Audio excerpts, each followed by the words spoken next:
তারপরে আমি প্রথম বিশ্বাস করি, কারণ আমি অনেক বিশ্বাস করি, অনেক মানে উনি এত ভালো ক্লাস করায়, এত ভালো বোঝায় যে ওনার প্রতি এত বিশ্বাস হয়ে যাচ্ছে, মানে বিশ্বাস করি না প্রথম।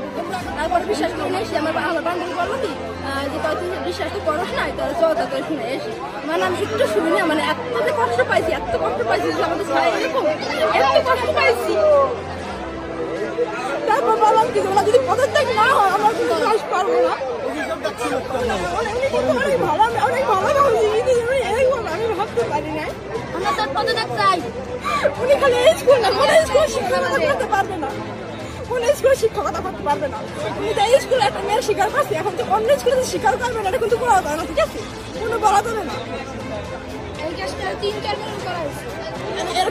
এরকম ঘটনা আমি বড়দের কাছে অনেক শুনছি, কিন্তু বিশ্বাস করি না, কারণ উনি এত ভালো ক্লাস করে, এত ভালো মতো কথাবার্তা বলে, এত ভালো মতো মানে আমাদের সব বিষয়ে অনেক ভালো ভালো কথাবার্তা বলে, যে উনি যে নিজেই এরকম মানে এরকম করবে আমরা জীবনে ভাবতে পারি না। স্যারদের কাছ থেকে শিক্ষা নেই, কিন্তু স্যারের আমাদের সাথে সব স্যার আমাদের সাথে অনেক ভালো ব্যবহার করে, কিন্তু এই স্যারটি এতটা নিচু মনের মানুষ আমরা কোনোদিন ভাবতে পারিনি। স্যার আমাদের এই যৌন বিষয় নিয়ে কেন প্রশ্ন করবে, তো আমরা তো এখন অনেক ছোট, এইসব তো জানেন, মানে বিয়ে হয়ে যায় তারপর জিজ্ঞেস করে না, কিন্তু স্যার আমাদের এগুলো কেন জিজ্ঞেস করবে?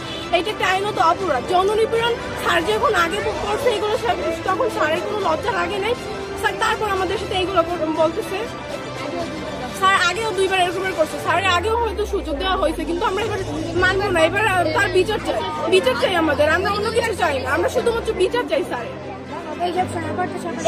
স্যার কি অন্য ছাত্রীদের এরকম করছে?